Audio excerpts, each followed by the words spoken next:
Hey there, Twisters, and welcome to our Central Division preview. So the way that we'll do this, first of all, we'll look at last year's standings, then we'll look at the biggest offseason additions and subtractions in that division. I'll go team by team, talking about the biggest storylines, team strengths and weaknesses, and then I'll give my overall outlook on the Central Division for this year.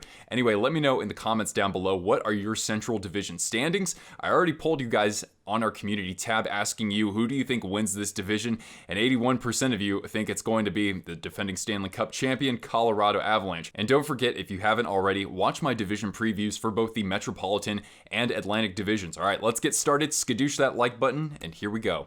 So first of all, let's look at the standings from this past season. So the Colorado Avalanche, with 119 points, won the Stanley Cup. The Minnesota Wild had a fantastic year of their own with 113 points. They lost in the first round of the playoffs to the St. Louis Blues. The Blues finishing just with 4 points fewer, but they were better in regulation than Minnesota, and they lost in the second round to the Colorado Avalanche. The Dallas Stars also qualified for the playoffs, finishing with a total of 98 points. They were eliminated in the first round by the Calgary Flames in 7 games, and the Nashville Predators also qualified for the playoffs with 97 points. They were swept in the first round by the Avalanche. Teams that did not qualify for the playoffs, the Jets with 89 points, the Blackhawks, after what seemed to be a promising offseason, with just 68 points on the season, and the Arizona Coyotes finished in the cellar with just 57 points. Now let's look at the biggest offseason additions and subtractions for this division.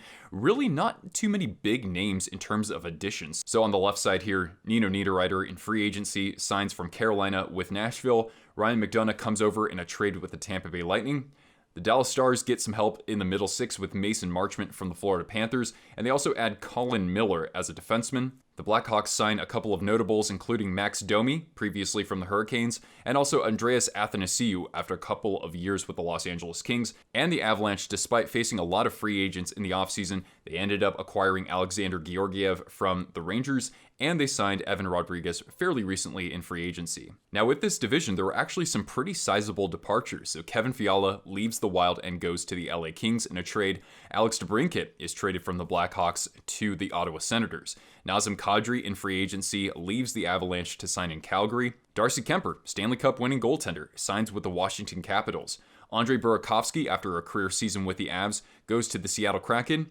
David Perron leaves the St. Louis Blues and goes to the Red Wings, as does Ville Husso in a trade with the St. Louis Blues. And lastly, Phil Kessel signs with the Golden Knights, leaving the Arizona Coyotes, and he will likely break the consecutive games played record set by Keith Yandle this past season.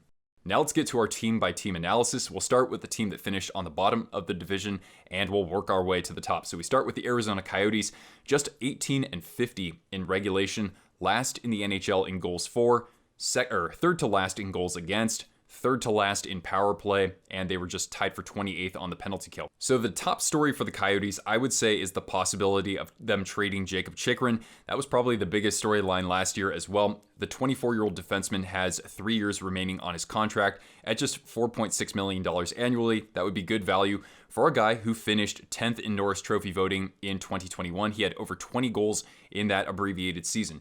Now, Clayton Keller, I could see him easily being a 30-goal scorer this year. He had his best season since his rookie year. He scored 28 goals and had 35 assists in just 67 games. He plays with Nick Schmaltz, who also had a career high. And keep your eye on a couple of young centers for the Coyotes. First of all, Barrett Hayton, the 5th overall draft pick in 2018. This past year was really his first full season. He played 60 games and had 10 goals and 14 assists, so he'll get a lot of opportunity out there, unless perhaps Dylan Guenther, who was picked 9th in 2021, he could possibly make this roster out of training camp. In his final WHL season, he won the championship, the WHL championship with the Edmonton Oil Kings. He had 91 points in 59 games and added 13 goals and 8 assists in 16 playoff games. But otherwise for the Coyotes, this team does lack a ton of depth. They're not exactly pushing for the playoffs anytime soon, so really it's about the youth development for this organization. It'll also be interesting to see if Shane Gostisbehere can replicate his great season last year. He had 14 goals and 37 assists, and he played in all 82 games. I also have to throw some kudos to Karl Vejmelka, because even though his numbers weren't great, right? 52 games played, an .898 save percentage, and a 3.68 goals against average, the guy battled his butt off out there, and he was called upon unexpectedly last season, and I think that he really did perform quite well in a season that was lost pretty early on for the Arizona Coyotes, So yeah, he will still be the starter going forward, and I hope that he can actually improve upon his season and get some respect out there.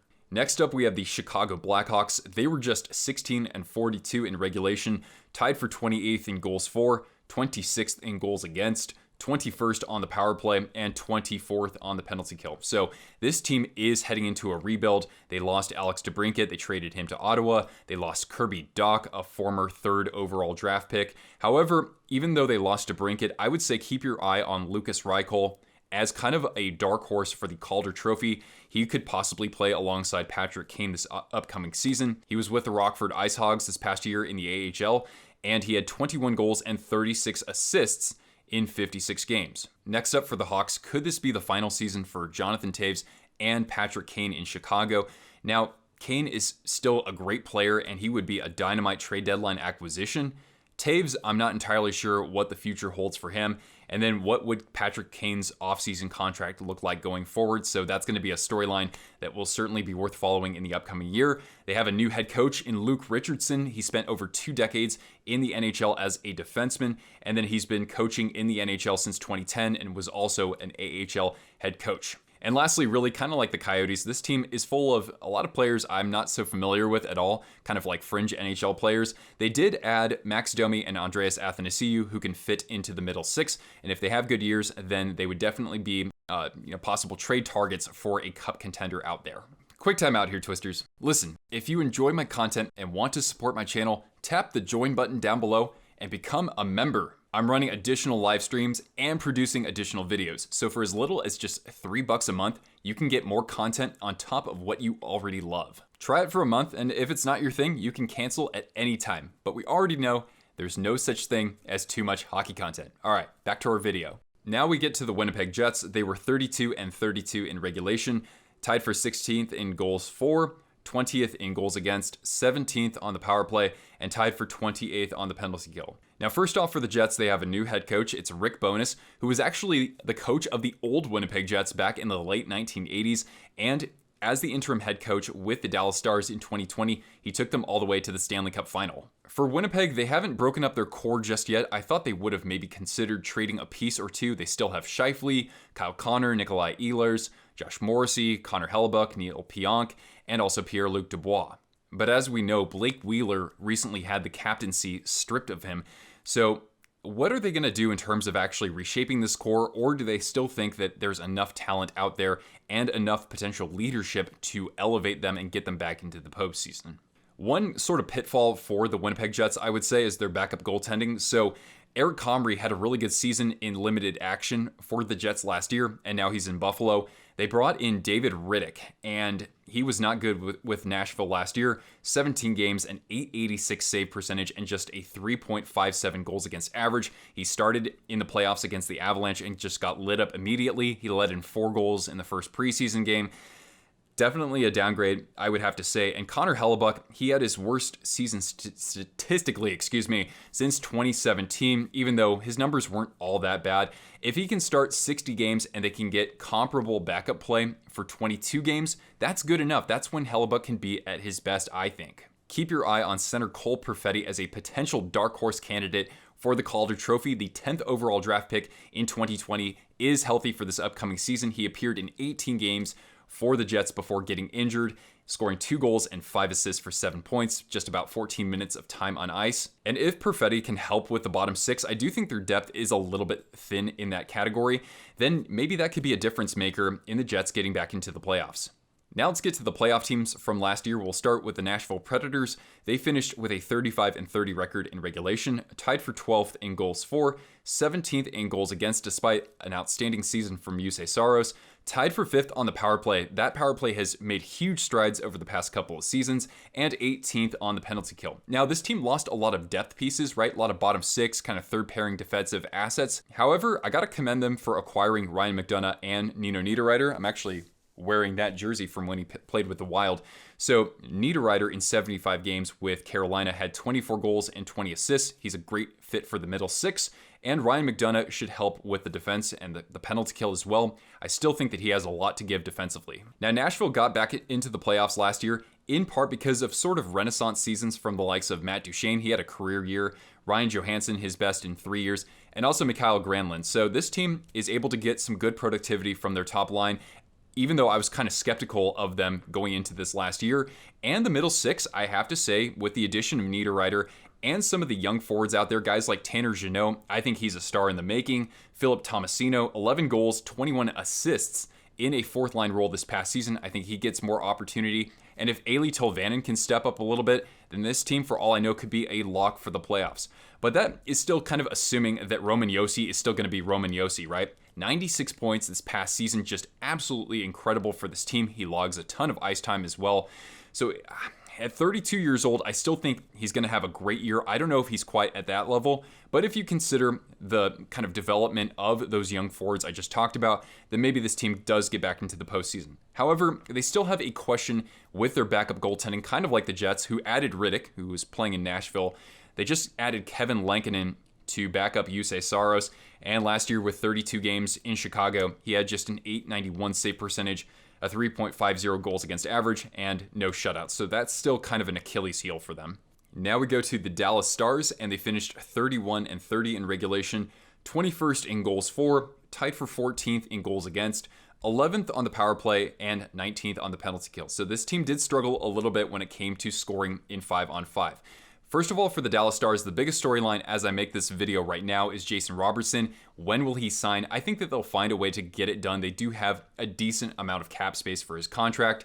41 goals and 38 assists in 71 games played, and he's only going to get better. Same can be said for Roope Hintz, especially with Joe Pavelski helping them out as well. They have a new head coach in Peter DeBoer, and even though there are definitely some DeBoer critics out there, you got to say he does a fantastic job when he arrives in his first year. So he took the Devils to the Stanley Cup final in his first year, and he did the same with the San Jose Sharks, and he also reached the conference final back-to-back years, his first 2 seasons in Vegas. So don't underestimate PDB. I have to commend Dallas for signing Mason Marchment in the offseason. That will help with the middle six scoring, especially even strength. So Marchment this past year, 54 games played, 18 goals and 29 assists for 47 points. And actually, he finished 18th in Selke voting too. I still think they need a little bit more from guys like Denis Gurianov and Yoel Kiviranta if they want to contend for a higher spot in the division. But overall, they are a team that's built on defense and goaltending. You've seen it before with their Stanley Cup final run with a really young Miro Heiskanen.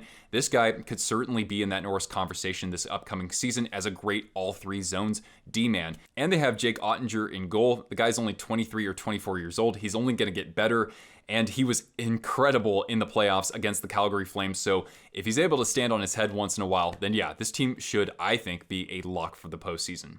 Now we get to the St. Louis Blues. They finished 3rd in the Central, but looking at these stats, you would think that they maybe won this division. So 43-22 in regulation, 3rd in goals for, 11th in goals against, 2nd in power play, and 5th on the penalty kill. Now they lost David Perron in the offseason, but they still have 8 of their 9 20-goal scorers. Tarasenko was one of them with 34 goals and a total of 82 points in just 75 games. He's going into a contract year, so I think there's a good chance he could repeat his performance this upcoming season. You have Jordan Kyrou and Robert Thomas kind of leading by example now, and they're only going to get better as they approach their prime years. They're point-per-game plus players. You also have some good weapons on the blue line with Torrey Krug, with Justin Falk. He was kind of in that Norris conversation this past season. And also with Scott Perunovich. I think he's one player to keep your eye on. The Blues have some pretty good depth on defense, but Perunovich, with the way that he was able to move the puck, I could see him quarterbacking a second unit power play. However, with St. Louis, I think this season really hinges on their goaltending. So Jordan Binnington, he lost the net last year to Ville Husso for the regular season. He was strong at the end of the regular season with a .916 save percentage in his final 6 games. And in the playoffs, even though he played only 6 games, he had a .949 save percentage, coming against the Minnesota Wild and Colorado Avalanche, two of the best offenses in the NHL. So can Winnington from 2019 return? Can he replicate that performance over the course of an 82-game season? Because if he's not able to, then their backup option here is Thomas Greiss, who did not have a good season with the Red Wings, and in his late 30s, he's now kind of approaching the twilight of his career. So a lot hinges on their performance in net. Now let's go to the Minnesota Wild. So they were 37-22 in regulation, 5th best in goals for, 16th in goals against, 18th on the power play, and 25th on the penalty kill. Now, the biggest offseason story for Minnesota has to be the trade involving Kevin Fiala with the LA Kings. A career-high 85 points for him, and helping Matt Boldy in his rookie season as well. However, the Wild still have plenty of weapons out there. Boldy, I still expect that he can take a step forward. Marco Rossi is certainly somebody to keep your eye on as well. He had 18 goals and 35 assists in 63 games with the Iowa Wild. And Boldy, he's coming off a rookie season in which, despite just playing 47 games, he had 15 goals and 29 assists for 39 points. And the center depth, speaking of Rossi, is going to look good for the Wild going forward with guys like Ryan Hartman on the Kaprizov line, Joel Eriksson-Ek, a criminally underrated center, I would have to say, in all three zones. And you also have Frederick Gaudreau, who played on that second line with Fiala and Boldy. Now, on defense, the Wild still have good personnel with the likes of Jared Spurgeon, Matt Dumba, Jacob Middleton they signed in the offseason, and Jonas Brodin. That's another kind of underrated player for Minnesota. But kind of like St. Louis, I do question the goaltending for the Minnesota Wild. They do have Marc-Andre Fleury, who they acquired at the trade deadline, but he wasn't all that great. They won a lot of games, but his numbers weren't particularly Fleury-like. And in the postseason, he wasn't that good either. However, maybe he just needs more time to acclimate to his new environment. Maybe he'll look a little bit more like the Vezina-winning goaltender from just 2 seasons ago, although it was with a terrific Vegas defense. But with backup goaltending, they lost Cam Talbot, who was really good for them in the second half. I was surprised he didn't start in the playoffs for them. And in exchange, they have Philip Gustafsson. He's a 24-year-old who last season played with the Ottawa Senators, posting a 3.55 goals against average and just an .892 save percentage. He only has 27 NHL games under his belt as well, so I'm not entirely sure if he can be called upon if Fleury it doesn't get back to the Fleury that we know and love. And lastly, we get to the division champion, Stanley Cup champion Colorado Avalanche, so 46-19 in regulation, 4th in goals for, 9th in goals against, 7th on the power play, and 15th in the penalty kill. Now, the biggest storyline for Colorado this past offseason was weathering the free agency storm. They had tons of free agents, and of course, they lost Nazem Kadri to the Flames. They lost Andrei Burakovsky, who, after Lehkonen and Nichushkin really emerged in the postseason, Burakovsky kind of became expendable, so that wasn't much of a surprise there. And they also lost their cup-winning goaltender in Darcy Kemper. He goes to Washington. Now, to make up for the loss of Kemper, they acquired 26-year-old Alexander Georgiev from the New York Rangers. This past season, in 33 games, he had an .898 save percentage, a 2.92 goals against average. He did have 2 shutouts, but the Rangers' defense, we saw that what Igor Shesterkin was able to achieve there. So Georgiev, a guy who's regressed the past couple of years, I just don't know if he's the solution in net. However, the Avs still have Pavel Francouz, who had to fill in quite a bit in the playoffs and has played really well ever since he landed there. Now, Joe Sakic and Chris McFarland probably watched one of my offseason videos because I talked about Evan Rodriguez being a good fit for them with the cap space they had remaining. So they got him for a terrific 1-year deal, I think. A career-high 19 goals and 24 assists this past year with the Pittsburgh Penguins, and he played in all 82 games. Now, keep your eye out for Alex Newhook this upcoming season as a breakout player. Maybe some of you out there thought he broke out last year. He played 71 games for the Avalanche, 13 and a half minutes of time on ice. He had 13 goals and 20 assists. Although he has to work on his faceoffs, he was just 34.7%. But this guy is a former first-round draft pick. In his last season at Boston College, he had 42 points in 34 games. Also probably going to play with Logan O'Connor, who I do like quite a bit as well. And one other note is that they'll miss their captain, Gabriel Landeskog, for at least the start of the season. That is certainly something to note, especially because now they don't have Nazem Kadri as well, or Andrei Burakovsky. Now, Landeskog missed the final 21 games of the regular season this past year. He had knee surgery, but he actually played through it during the playoffs, and he was great. But with the Avalanche, we have seen it before, they can get great performances when players are elevated into the lineup. Players like Valerian Nichushkin, players like Artturi Lehkonen. So again, look out for guys like Alex Newhook, look out for Evan Rodriguez, look out for Logan O'Connor. The Avalanche should still find a way to get things done while Landeskog is out. Now we get to my overall outlook on this division. These aren't my final predictions. I'll make a separate video on that. So we'll start with two teams who I know won't make the playoffs, and I'm sure you know these as well, Arizona and Chicago. They have long roads ahead of them. They're certainly in rebuilds. I don't know if they're going to be even any better than they were this past season. Now, this team I think could compete for a wild card this upcoming year, and that's the Winnipeg Jets. I'm not too sold on that current core of players that they have right now, but you got to say that if Cole Perfetti is able to make an impact in the bottom six, if Kyle Connor continues to score 45 plus goals a season, Nikolai Ehlers, if he's healthy for a full year, and then you take into account the arrival of Rick Bowness, who defensively really put up a fortress for the Dallas Stars in their run to the Stanley Cup final, and a great season from Connor Hellebuyck if he's not called upon to start 66 or 67 games. And for all we know, the Jets could be back in the playoffs. And to agree with our community poll, I think the Avalanche still win this division. Even though the goaltending, I still kind of question there, the Avalanche did prove you don't need great goaltending to be a great team because their defense is incredible, right? Makar's only getting better. Bowen Byram, I didn't even talk about him either, but this guy was excellent for them in the playoffs, and he's younger than Cale, and he's almost a left-handed version of him. And you still have Devon Taves, who finished 8th in Norris Trophy voting. You still have great weapons on offense, Rantanen, McKinnon, and so on and so forth. So yeah, the Avs, they're still going to be a cup contender. But for spots 2 through 5 in this division, I have no idea, honestly. And you also have to consider that I think teams from the Pacific will be better this upcoming year. Teams like LA, teams like Vancouver and Vegas, right? So for all we know, there might only be 4 teams in the playoffs from the Central Division. Now, Dallas and Nashville actually got better, right? The arrival of Mason Marchment, Peter DeBoer, what he's able to do in his first season with his new teams. And the Nashville Predators, they added Ryan McDonough and they added Nino Niederreiter. Of course, Jussi Saros is coming off a fantastic year, and so is Roman Josi. Can either of those teams compete for a top 3 spot? Maybe so. The Wild lose Kevin Fiala, and their goaltending, I'm not entirely sold on that. The Blues, they lost David Perron, and Jordan Binnington, I'm not exactly sold on him either. You compare those guys to Jake Ottinger and to Jussi Saros, and the goaltending looks stronger for the teams that finished below St. Louis and Minnesota.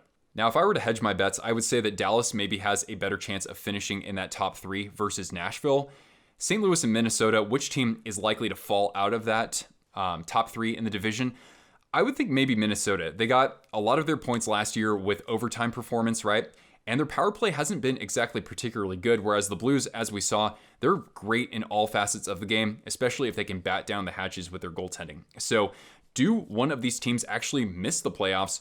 I think there's actually a pretty strong chance this upcoming season, and I just don't know who it's going to be. So anyway, it's going to be an absolute dogfight for those teams to finish behind the Colorado Avalanche. Which of these teams do you think will make the playoffs? What are your overall standings, guys? Comment down below and stick around for more previews and predictions and more coverage throughout the NHL season. I hope you enjoyed this video, guys. Hit the thumbs up. Subscribe if you're new here, and you can follow me on social media. Just see the video description down below. Become a member as well. Anyway, guys, thank you so much for watching. I'm Nick. I'll catch you Twisters later. Ciao.